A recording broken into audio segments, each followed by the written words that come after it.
Hola, ¿qué tal? Bienvenidos a esta sucesión número 9 de el estudio del Pentateuco.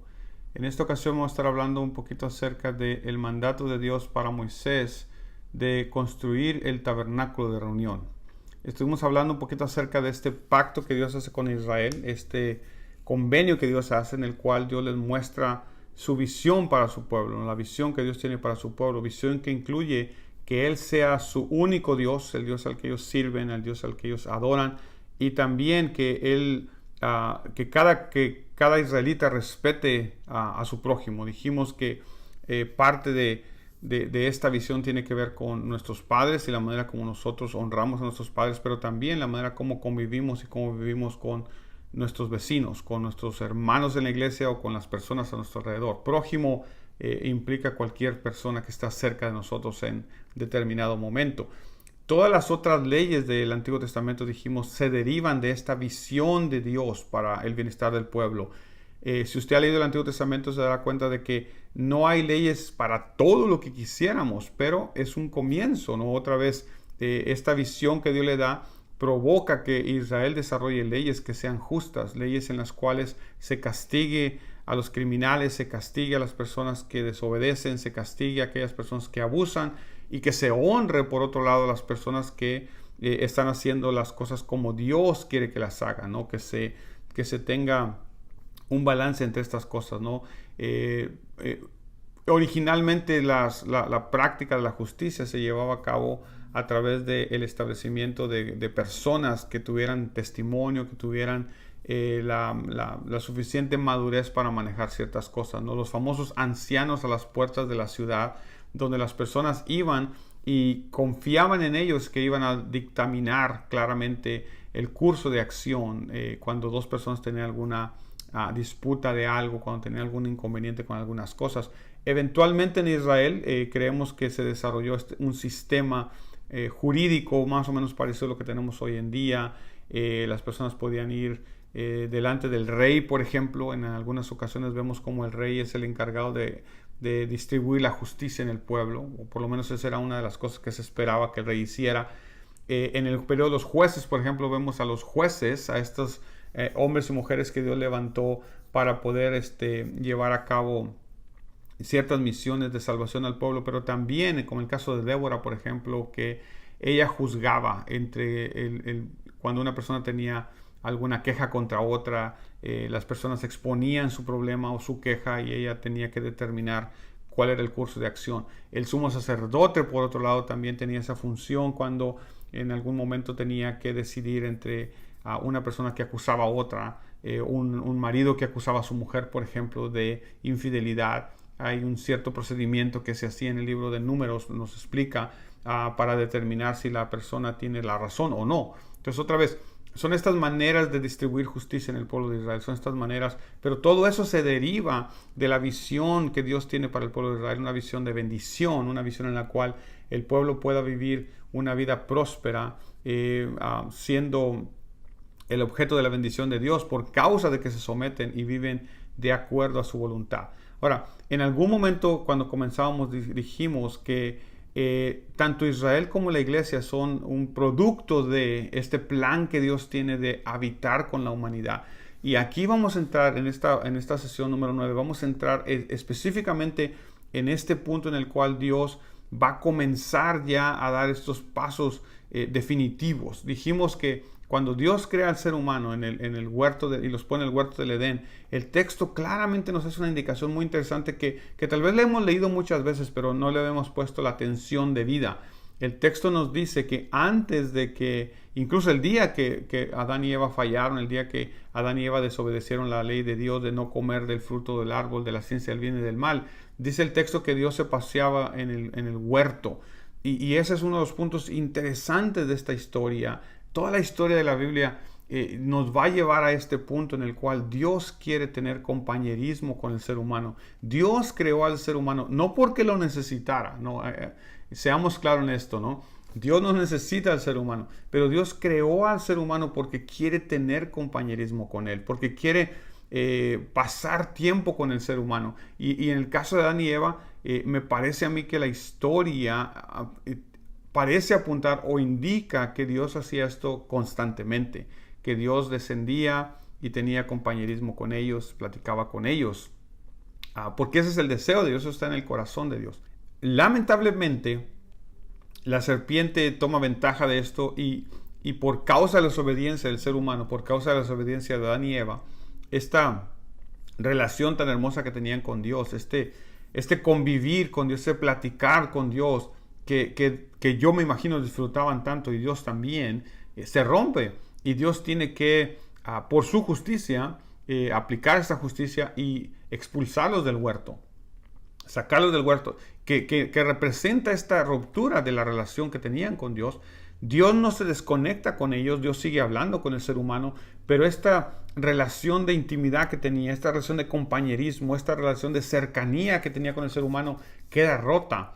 Y la única manera de restablecerla es a través de eliminar el problema que nos aleja de Dios, que es el pecado en nuestras vidas. Entonces ahora Dios primero hace un pacto con el pueblo en Éxodo 20, como dijimos, pero ahora Dios le va a dar a Moisés instrucciones de construir un lugar, porque Dios está buscando un lugar. Póngase en mente por un momento que el tabernáculo va a ser en cierta manera una representación de este ideal del huerto del Edén, en el cual la presencia de Dios desciende y la presencia de Dios puede estar, o Dios puede estar cerca de su pueblo. Dios siempre ha querido estar cerca de su pueblo. Ese es el deseo de su corazón y lo muestra una y otra vez en el texto bíblico. La creación del tabernáculo, la construcción del tabernáculo tiene que ver precisamente con esta idea de Dios. Dios quiere tener un lugar de encuentro con el ser humano. Dios quiere descender y estar en medio de su pueblo, que su pueblo le adore, que su pueblo tenga esta bendición de parte de Dios, porque cuando la presencia de Dios está en el pueblo, entonces la bendición de Dios está en el pueblo. Y esas son las cosas que el Antiguo Testamento particularmente nos hace ver claramente, que es la razón por la cual se hacen muchísimas cosas en el Antiguo Testamento, porque se pretende preservar la presencia de Dios en medio del pueblo. Cuando Dios le dice a Moisés que haga el tabernáculo, le da instrucciones muy específicas. Personalmente creo que la razón por la cual las instrucciones son tan específicas es porque Dios espera que el ser humano haga las cosas como Él quiere. Muchas de las cosas del Antiguo Testamento tienen una razón muy particular y es nuestro sometimiento a su voluntad. Dios le dice, quiero que hagan el tabernáculo exactamente de esta manera, de esta medida, con estos materiales, con estos colores. Y Dios va a enviar su Espíritu Santo para darle inteligencia y sabiduría a muchas otras personas para que todos juntos trabajen. Note esto, por favor. La iglesia puede ser ese lugar hoy en día en el cual el pueblo se reúne y trabajamos juntos en armonía. ¿Para qué? Para hacer de la iglesia el lugar donde la presencia de Dios descienda, donde usted y yo estemos cada uno de nosotros colaborando. Note, lo que pasa en el Antiguo Testamento es que cada persona, con su don que Dios le dio, con la habilidad que Dios le dio, va a ser parte de este mover de Dios. ¿Por qué razón Dios? No es que Dios necesariamente quiera el lugar más lujoso. El tabernáculo no era un lugar lujoso, era un lugar bonito, era un lugar que tenía que estar bien hecho. Pero el propósito de Dios no es tener un lugar espectacular. El propósito de Dios es, uno, fomentar la obediencia en el pueblo, que el pueblo entienda que si Dios dice háganlo de esta manera, Dios espera que lo hagamos de esa manera. Número uno. Número dos, que el pueblo trabaje junto. Note cómo cuando Dios le dice a Moisés que haga esto, Moisés comienza a pregonar que hay que traer ofrendas ante él o depositarlas en algún lugar donde él les indique para poder comenzar la construcción. Y note otra cosa interesante, el pueblo en este momento de la historia está agradecido con Dios, tan agradecido que no les importa traer ofrendas. Es más, van a traer ofrendas de más. Moisés le va a tener que decir al pueblo, ya, párenle, ya no traigan más ofrendas. ¿Por qué? Porque ya es más que suficiente. Ojalá que hoy en día usted y yo como parte de la iglesia tengamos ese mismo corazón que tenía esta gente, ese agradecimiento. Note, al ser humano lo van a mover muchas cosas, pero el agradecimiento a Dios lo va a mover mucho más allá de lo que cualquier persona puede imaginar. Es el agradecimiento a Dios el que nos hace servir a Dios mes tras mes, año tras año, fielmente, con alegría, cada vez con más empeño, cada vez buscando hacer lo mejor de nosotros, cada vez buscando mejorar en lo que hacemos, porque tenemos agradecimiento en nuestro corazón. Cuando ese agradecimiento comienza a tornarse en otra cosa, comienza a alejarse de nosotros y comenzamos a tener quejas, resentimientos, etcétera, etcétera, entonces comenzamos a caminar por el camino equivocado. En este momento Israel está agradecido con Dios porque los acaba de salvar de la opresión egipcia, acaba de deshacerse el ejército de Faraón. En otras palabras, ya no tienen que preocuparse de Faraón el resto de sus vidas, digámoslo de esa manera, ¿no? Dios terminó el problema de raíz, acabó con el problema de raíz. Y no solo eso, sino que ahora les ha dado su ley, ha hecho un pacto con ellos. Entonces el pueblo está con el corazón en la mano y están dispuestos a darle a Dios lo que necesiten para construir este tabernáculo, este lugar de reunión. Probablemente porque el pueblo también entiende lo importante que es la presencia de Dios. Esta presencia de Dios en el pueblo es un momento importante.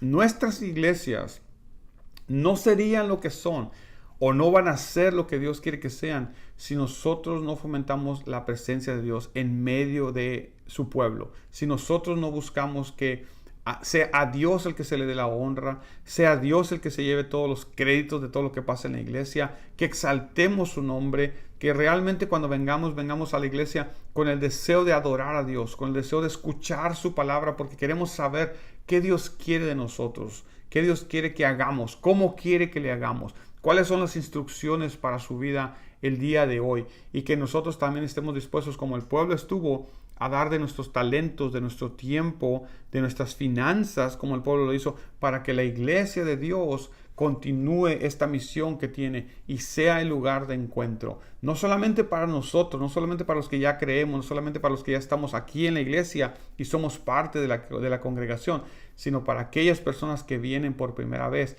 que tengan este lugar donde puedan encontrarse con el Dios vivo. Esa es la manera como Dios va a cambiar su corazón y va a hacer una obra en ellos, que puedan tener un encuentro personal con ese Dios que usted y yo conocemos y que usted y yo sabemos que le servimos, y que cuando venimos a la iglesia venimos porque queremos disfrutar de su presencia. Dios le va a dar instrucciones a Moisés y Dios quiere que se haga ese tabernáculo, porque en algún lugar de ese tabernáculo, en el llamado lugar santísimo, la presencia de Dios se va a manifestar. Acuérdense que una vez que construyen el tabernáculo, les tomó tiempo hacerlo porque Dios les dio instrucciones específicas y tenían que conseguir el material y todo lo demás.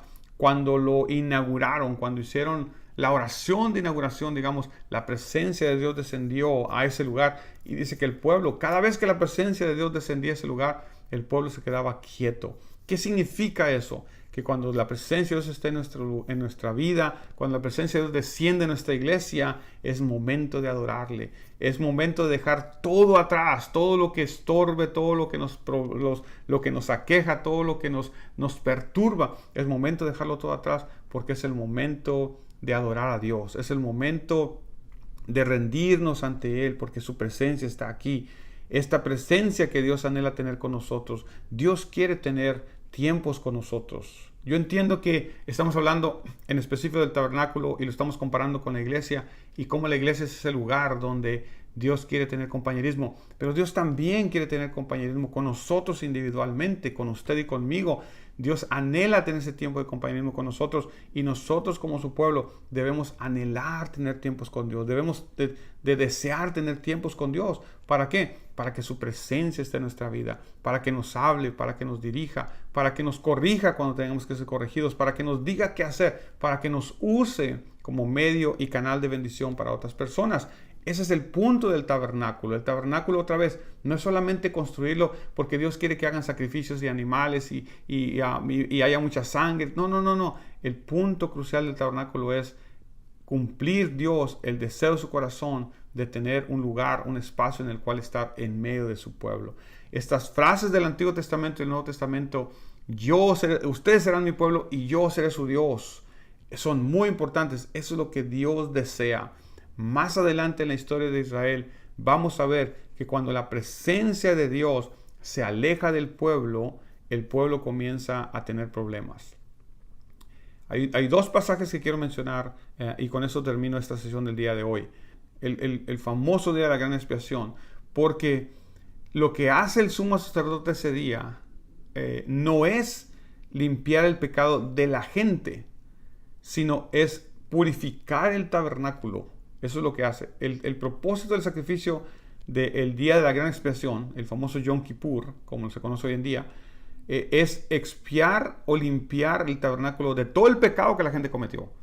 Pero no es que a la gente la van a limpiar de su pecado, sino que van a limpiar el tabernáculo, va a ser limpiado del pecado de la gente, que curiosamente la idea de ellos o la idea que nos presenta es como que el pecado se adhiere, se pega al tabernáculo y lo contamina. El pecado contamina.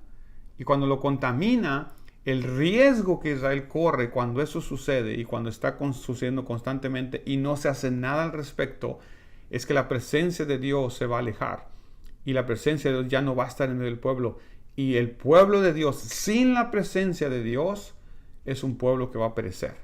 Es tan importante la presencia de Dios en nuestra vida, en nuestra iglesia, que sin su presencia la iglesia perece, nuestra vida perece. Entonces es sumamente importante. Entonces, por esa razón que se hace ese día de la gran expresión, es ¿por qué? Porque necesitamos tener el lugar donde nos reunimos libre de pecado. No estoy haciendo ninguna implicación con la iglesia. Eso es lo que ellos hacían en el Antiguo Testamento. La importancia de esto es que el lugar donde Dios descienda sea el lugar propicio. Nosotros podemos lograr eso cuando nosotros mismos propiciamos que nuestra iglesia sea un lugar donde Dios descienda y podamos tener compañerismo con Él. El otro pasaje está en el libro de Nehemías, porque en el libro de Nehemías tiene este pesar por su pueblo, que están en ruina, ¿no? Y él sabe que la están pasando mal. Entonces ora a Dios y le dice que le dé gracia ante el rey, porque le va a pedir permiso para ir a Jerusalén y hacer la obra de reconstrucción. Cuando él llega, una de las primeras cosas que hacen es levantar el altar. ¿Por qué razón hacen primero eso? Porque Nehemías entiende claramente que el pueblo sin la presencia de Dios se está perdiendo. El pueblo necesita la presencia de Dios. Y lo que van a hacer es reconstruir el templo. No van a poder hacer el templo tan espectacular como lo tenía Salomón. Salomón tenía muchos recursos. Ellos no tienen casi nada de recursos, pero van a reconstruir el templo. No importa si es un templo de menor calidad. No importa si es un templo más pequeño. No importa si no tienen los lujos que tenía. Lo que importa es que el tabernáculo o el templo esté reconstruido otra vez. ¿Por qué? Porque eso va a provocar que la presencia de Dios esté en medio del pueblo. Y el pueblo necesita la presencia de Dios para poder subsistir.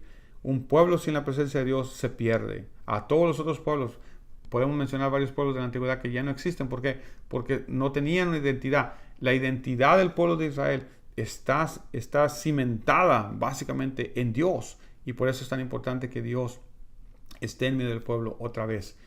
La interpretación que le da el libro de Crónicas y los escritos sacerdotales al exilio de Babilonia es porque descuidaron la presencia de Dios. Es porque contaminaron la tierra y Dios literalmente vomitó al pueblo, disculpe la expresión, de la tierra prometida. ¿Por qué? Porque Dios se cansó, se hartó de sus pecados, se hartó de todas las cosas que hacían, sus transgresiones, y tuvo que expulsarlos de la tierra para que la tierra se sanara, para que la tierra descansara. Nota cómo el pecado contamina y lo hace de tal manera que aleja la presencia de Dios. Entonces no permitamos usted y yo que el pecado aleje la presencia de nuestra vida, que el pecado aleje la presencia de Dios de nuestras iglesias. Seamos ese tipo de personas que buscamos mantener esa relación con Dios, mantener esa presencia de Dios en nuestra vida, en nuestra familia, en nuestras congregaciones. Así de que ese es el propósito principal de la construcción del tabernáculo, que Dios esté en medio de su pueblo. Dios quiere estar en medio de su pueblo y su pueblo es bendecido con su presencia en todas las maneras posibles. Esta es la sesión número 9 de nuestro estudio de El Pentateuco. Bendiciones.